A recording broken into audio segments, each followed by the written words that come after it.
दोस्तों, हम जिस जगह पे आए हैं वो ऐसी अद्भुत जगह है कि यहाँ पे पुरातत्व विभाग ने थोड़ा सा लफड़ा कर दिया था। ठीक है, और इस जगह के बारे में बताऊं तो ये जगह जमदग्नि ऋषि की तपस्थली मानी गई है। जो भी जमदग्नि ऋषि की तपस्थली थी वहाँ परशुराम जी गए। क्यों गए? जब उनका देहांत हो गया, मतलब सहस्त्रबाहु के जो पुत्रों ने उनको मार दिया था, रेणुका जी और जमदग्नि ऋषि को, तब परशुराम जी ने सभी का वध कर दिया, सहस्त्रबाहु का भी वध कर दिया। उसके बाद में जहाँ जहाँ जमदग्नि ऋषि जी ने तपस्या की थी वहाँ वहाँ जाके उनका पिंडदान किया था, दोनों का, रेणुका जी और जमदग्नि जी का सॉरी।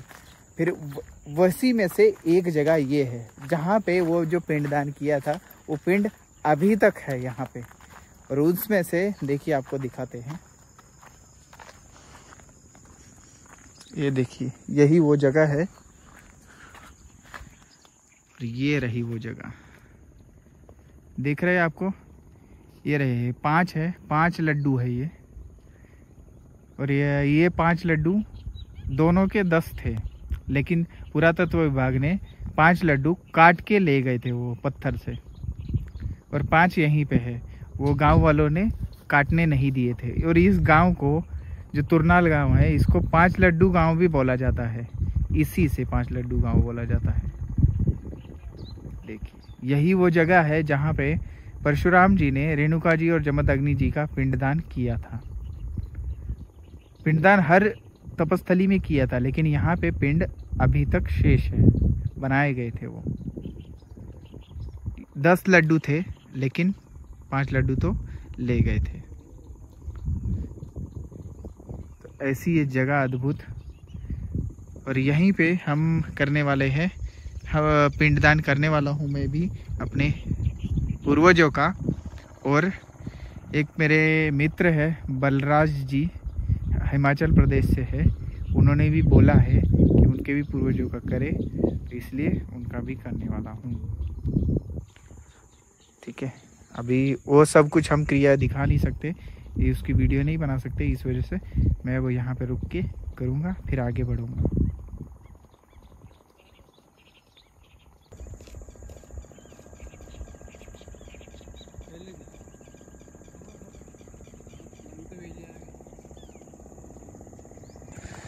दोस्तों, वहाँ से उधर जाता है परिक्रमा मार्ग, और थोड़ा सा आगे आने के बाद ही ये आपको दिखाई देगा ये जगह। और यहाँ पे ये ऊपर अगर पानी देखिए, जल भरा हुआ है, फिर भी ये वाले लड्डू हमको दिख रहे हैं, लेकिन 5 और उनका जो अस्तित्व है नीचे की तरफ है। और बाकी जो जमदग्नि की तपस्थली, मतलब उनका जो शिवलिंग है, वो भी नीचे है, जलमग्न है वो अभी सब कुछ। इस वजह से ऐसा दिख रहा है ये सारा। हम अभी अंदर जा भी नहीं सकते क्योंकि ये गहरा है, इस वजह से। अपन यहीं से दर्शन कर लीजिए, लेकिन जगह आपको बता दी है, यही है वो जगह। चलिए, हमारा जो काम था वो हो चुका है।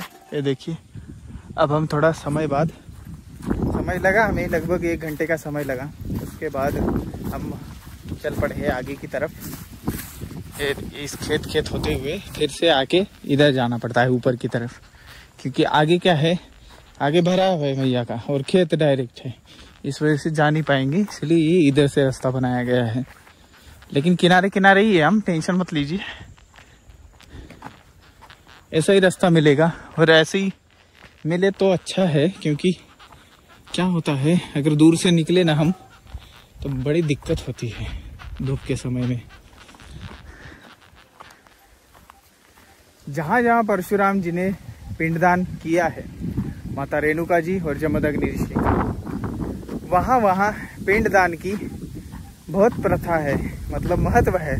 वहीं पे आप कर सकते हो जहाँ पे एक ऐसे तपस्वी का पिंडदान हुआ हो, और भगवान परशुराम जी ने खुद के माता पिता का पिंडदान किया हो, तो आप भी वहाँ पे कर सकते हैं। इसलिए मेरे मित्र ने बोला था, और इसीलिए हमने भी अपने भी पूर्वजों का किया है।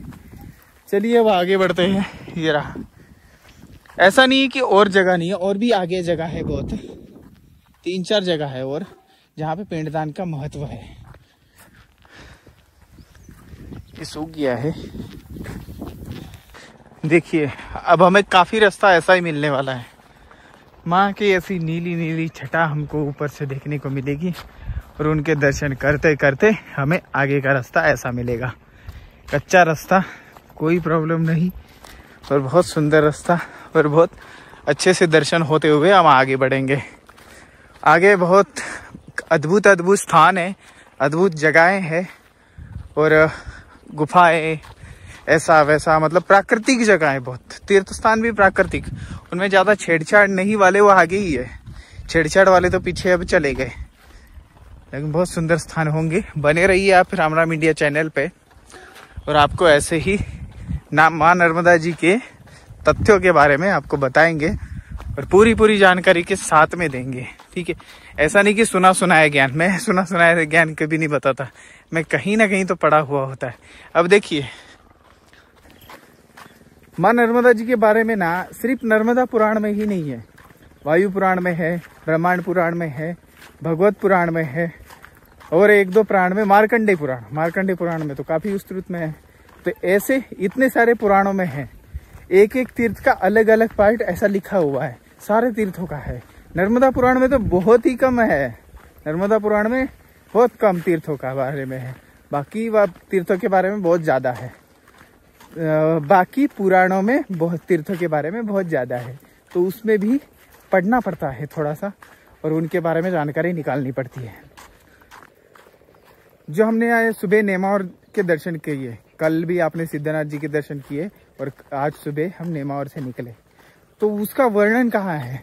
नर्मदा पुराण में तो है ही, उसका वर्णन है वशिष्ठ संहिता में। उन्होंने बहुत अच्छी तरीके से समझाया है, और सनत कुमार ने जो भी चारों सनत कुमारों ने जो भी शिक्षा दी है ऋषियों को, महात्माओं को, वो सारी शिक्षा क्या है, वो सारा कुछ लिखा हुआ है वशिष्ठ संहिता में। आप पढ़ सकते हैं, ले सकते हैं। देखिए नज़ारा कितना सुंदर है। अभी हम आराम करके ही निकले हैं, नहीं तो यहाँ पे आराम करते, क्या ठंडा ठंडा था। देखो आनंद ही आनंद। आगे की तरफ बढ़ रहे हैं हम दैयत, चिचली, करौंदा पहुँचेंगे। करौंदा तक पहुँचे तो अच्छी बात है, और जितना हो सके हम थोड़ा सा नर्मदा जी के किनारे रुके तो अच्छा होगा।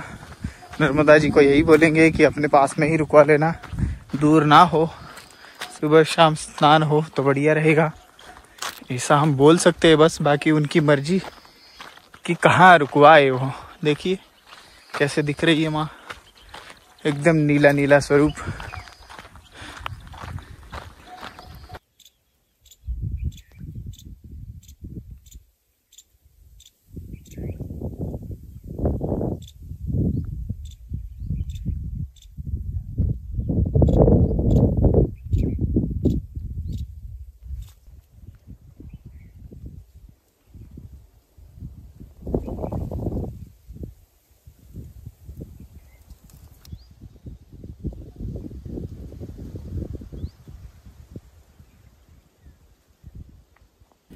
ये देखिए, ये है ओरिजिनल बबूल, हमारा देसी बबूल जिसको बोलते हैं।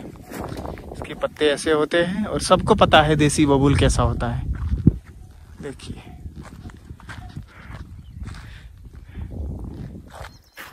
अब आपको बताते हैं देसी बबूल क्या क्या काम करता है, और नॉमिनल क्या काम में ले सकते हैं आप लोग। देखिए देसी बबूल दांतों के लिए बहुत बढ़िया रहता है।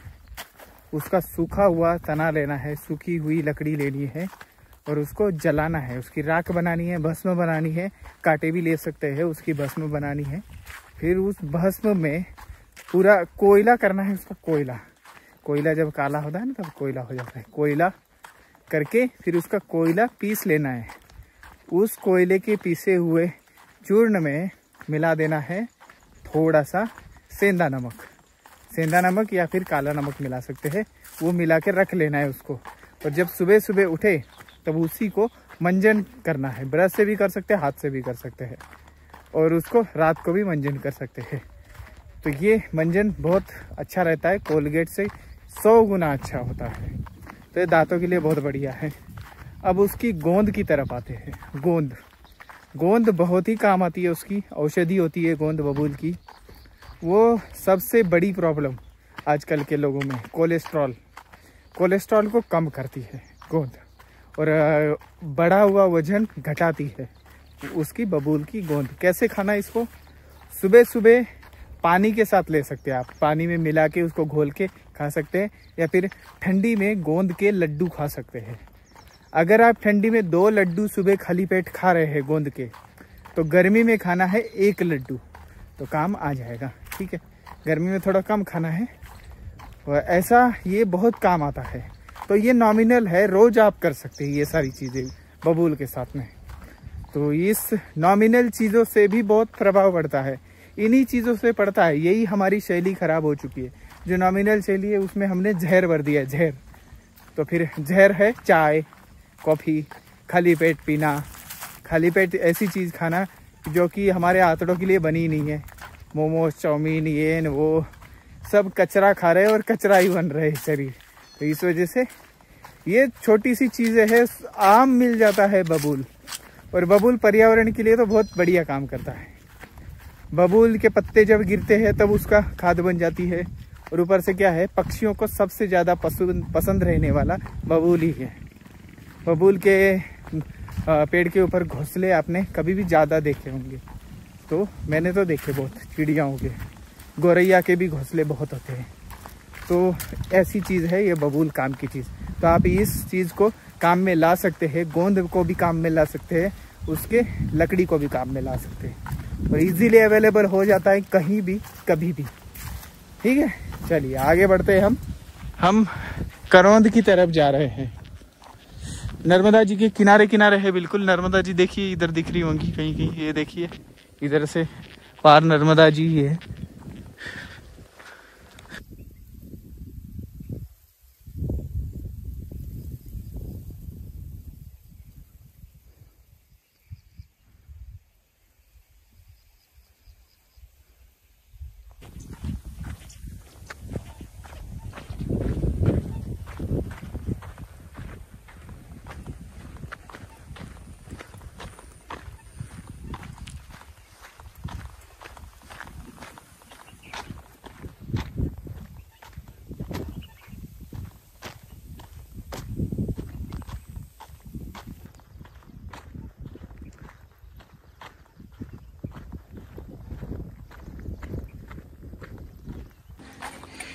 ये चिचली गांव है। चिचली गांव से हम करौंदा जा रहे हैं। करौंदा यहाँ से अब 2 किलोमीटर है।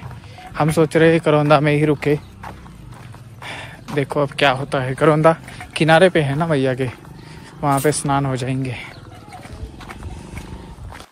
करौंद गांव है आगे। करुणा धाम परिक्रमा मार्ग 1 किलोमीटर। करुणा धाम आश्रम का नाम है। इस साइड हमारी माँ नर्मदा जी है, 2-3 खेत छोड़ के ये सीधा। होता क्या है, बिल्कुल किनारे किनारे लगा देते हैं खेती, और आधा माँ का जल गेहूं में जा रहा होता है, ऐसे चिपक के लगाते हैं खेती बाड़ी। तो उसमें से हमें जगह नहीं दे पाते किसान लोग, हमें परिक्रमावासी को उधर से जगह नहीं दे पाते थे, इसलिए ये ऊपर वाला मार्ग बना दिया है। तो साइड में ही मैया, लेकिन हमें ऊपर से जाना पड़ता है थोड़ा सा। ठीक है, उनका ही मानना पड़ता है, और बीच भी कैसे जाए ना, खेत के सबकी फसल थोड़ी सी खराब हो सकती है, और एक परिक्रमावासी थोड़ी निकलता है, बहुत सारे परिक्रमावासी निकलते हैं। इमली का पेड़ देखो ये कितना पुराना है, बहुत पुराना। ये तो देखो कैसा इसकी शक्ल हो चुकी है बेचारे की। आगे बढ़ते हैं। वहाँ पे लिखा था करौंद 1 किलोमीटर। मेरे को तो वो इतनी देर चलते हुए आधा घंटा हो गया, दूर दूर तक कोई गांव नहीं दिख रहा है आसपास में। पता नहीं कितना किलोमीटर है, कितनी दूर है करौंद। दोस्तों, आप लोग परिक्रमा देख रहे हो, मेरे साथ कर रहे हो, ऐसा लग रहा है। अब देखते रहिए और साथ में शेयर भी करते रहिए। शेयर करेंगे या फिर अपने व्हाट्सएप पे स्टेटस भी लगा देंगे तो भी हमारे लिए बहुत है। आप जो भी हम सेवा करते हैं या फिर करना चाहते हैं, उसके लिए योगदान समझ के सिर्फ 5 सेकंड निकाल के, 10 सेकंड निकाल के अपने स्टेटस पे लगा सकते हैं, कोई बुरी चीज़ तो अपन लगा नहीं रहे ना, अच्छी चीज़ लगा रहे। तो स्टेटस पे लगा सकते हैं हमारे चैनल की लिंक या फिर वीडियो की लिंक। आपको जो भी वीडियो अच्छी लगे उसकी लिंक लगा देनी है, या फिर स्टेटस और ग्रुप में शेयर कर सकते हैं, आपके पास जो भी ग्रुप हो। ऐसा ही आपकी तरफ से सेवा ही मान के आप करिए ना, थोड़ा सा हमारा सहायता हो जाएगी। अगर चैनल जितना ऊपर जाएगा उतना हमारी अच्छे लोग जुड़ेंगे, अच्छे लोग जुड़े तो एक ऐसा ग्रुप अच्छा तैयार हो जाएगा। तो हमारे लिए क्या है, उतना ही सही रहेगा जितने हमारे साथ लोग रहे। अगर आप अपने गांव में मेरी बात सुन के या फिर मेरे से कुछ भी मन बदलता है, एक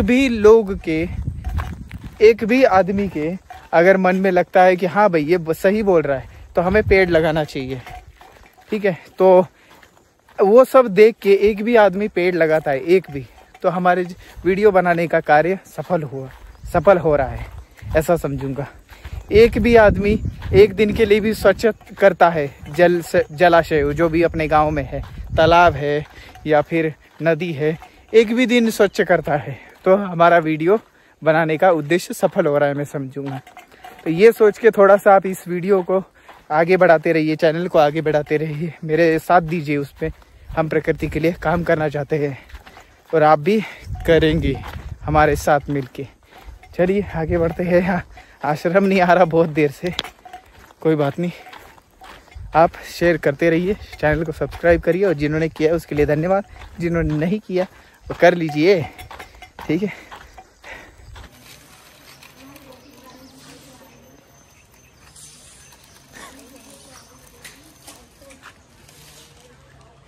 एक करौंद का करुणा धाम आश्रम है, माँ नर्मदा जी के किनारे, देखिए नर्मदा जी। चलिए अब हम पहुंच ही गए हैं, तो स्नान कर देते हैं जल्दी से जल्दी। और यहाँ पे लगाया आसन हमने,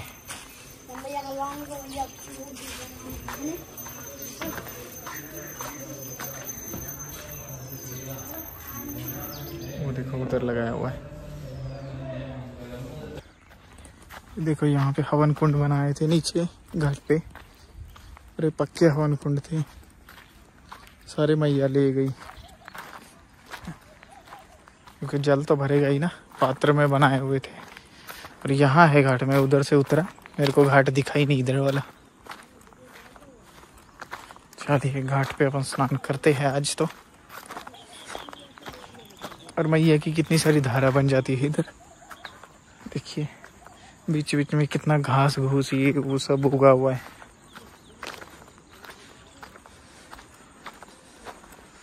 ये पक्षी वेट कर रहा है कब मछली दिखे और मैं कब पकड़ूं।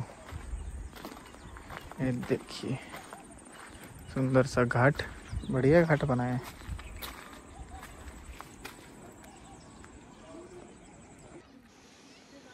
मित्रों, सारी दुनिया का सुख अलग, और माँ नर्मदा जी के किनारे बैठ के ऐसे उनको देखना वो अलग ही है।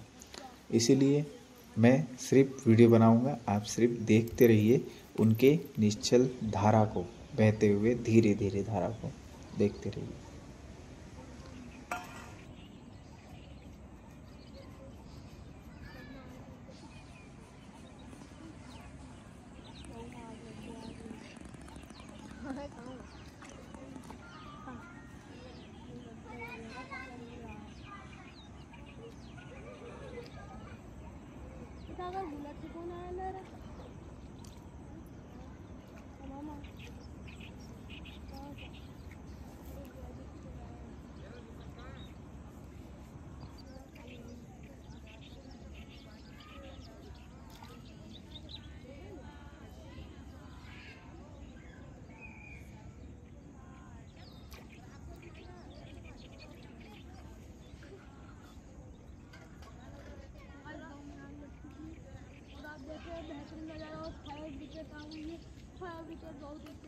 पानी लेकर देखिए आप, फायर ब्रिगेड ने और गाँव में आप अभी फायर ब्रिगेड वाले को बहुत ही मारा बाल उखाड़ दिए, वैसे तो बोची के बाल उखाड़ दिए, और ये देखिए आप वापस से भर गई है।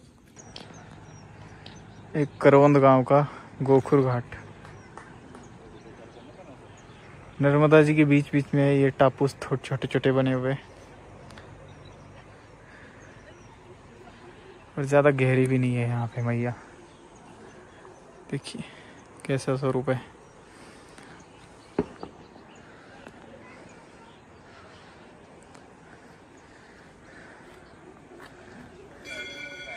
ये देखिए करुणाधाम ग्राम करोंद। चलिए हम चले अब पूजा करने अपनी, आपको दर्शन करा दिए हैं। ये देखिए ये करुणाधाम का परिक्रमावासी हॉल है। यहाँ पे हमारा आसन लगा हुआ है और यहाँ से सीधा माँ के दर्शन। आपको शायद दिख नहीं रहे होंगे, ये देखिए दिख गए नर्मदा जी के दर्शन डायरेक्ट। चलिए मेरे पूजा का समय हो चुका है, पूजा करूँगा मैं अब। हमारी पूजा हो चुकी है और आपको करुणाधाम क्यों पड़ा, करुणाधाम इस आश्रम का नाम बताते हैं क्योंकि यहाँ पे करुणेश्वरी माता का मंदिर है। चलिए आपको मंदिर के दर्शन भी कराते, करुणेश्वरी माता का भी दर्शन कराते। ये देखिए ये आश्रम है और यहाँ पे शिव जी का मंदिर है और यहीं पे मैया का आवाज़ आ रहा होगा, आपको आ रहा है। इधर देखिए ऐसा थोड़ा क्लोजअप करने के बाद में मैया दिख जाती है इसमें मोबाइल में। ये देखो वहाँ पे धारा बन जाती है थोड़ा सा, और एक घाट है ऊपर से एकदम नज़ारा है, बहुत सुंदर दिखता है। सुबह आपको दिखाऊंगा, सुबह तो क्या ही नज़ारा दिखेगा यहाँ पे। ये देखिए नाइट में अच्छा दिख रहा है इसमें, तो ऐसे लग रहा है शाम है लेकिन फिर भी थोड़ा सा उजाला है। देखिए ऐसे ऐसे टापू है, सुबह दिखाएंगे, सुबह बहुत सुंदर दिखेगा।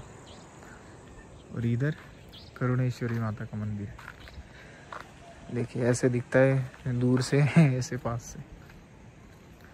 आपको दर्शन कराते हैं अंदर जाके ही।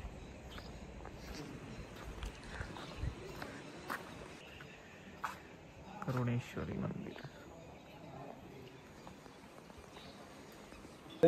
देखिए, नर्मदा जी का मंदिर है ये, करुणेश्वरी। करुणेश्वरी मतलब नर्मदा जी को ही बोला गया है करुणेश्वरी।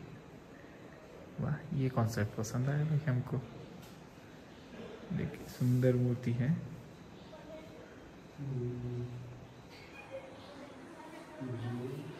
और यहाँ पे देखिए इनका है करुणाधाम, सुदेश शांडिल्य जी महाराज। यहाँ पे गुरुदेव जी है, गुरु माता। और इधर है पंचमुखी हनुमान। मूर्तियाँ बहुत सुंदर है, ये देखिए सुंदर है मूर्तियाँ।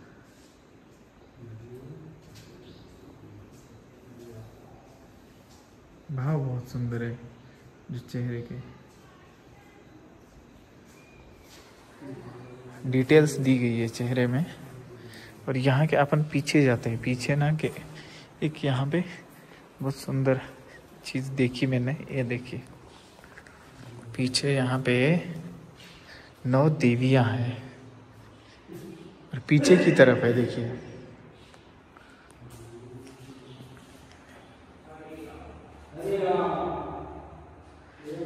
ये दीवार में ही ऐसे बना दी गई है।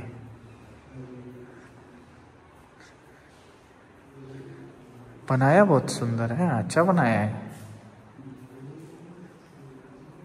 ऐसे करते करते परिक्रमा हो जाती है ना। सुंदर है करुणाधाम, करुणेश्वरी।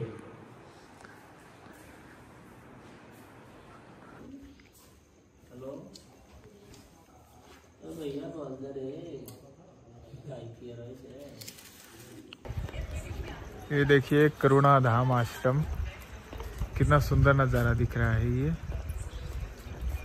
हवा चल रही है और शिखर पे से झंडा जो है वो लहरा रहा है और ऊपर से चांद दिख रहा है।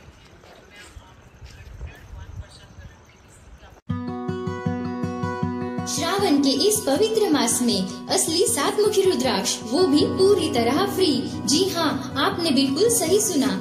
अब पाइए असली प्रमाणित रुद्राक्ष, सभी प्रकार की पवित्र मालाएं, स्फटिक और नर्मदेश्वर शिवलिंग, साथ ही सभी राशि के रत्न एक ही जगह पर, only on Ram Ram India. इतना ही नहीं, हम आपको देते हैं जन्म कुंडली विश्लेषण, नियम और मंत्रों का विशेष मार्गदर्शन भी।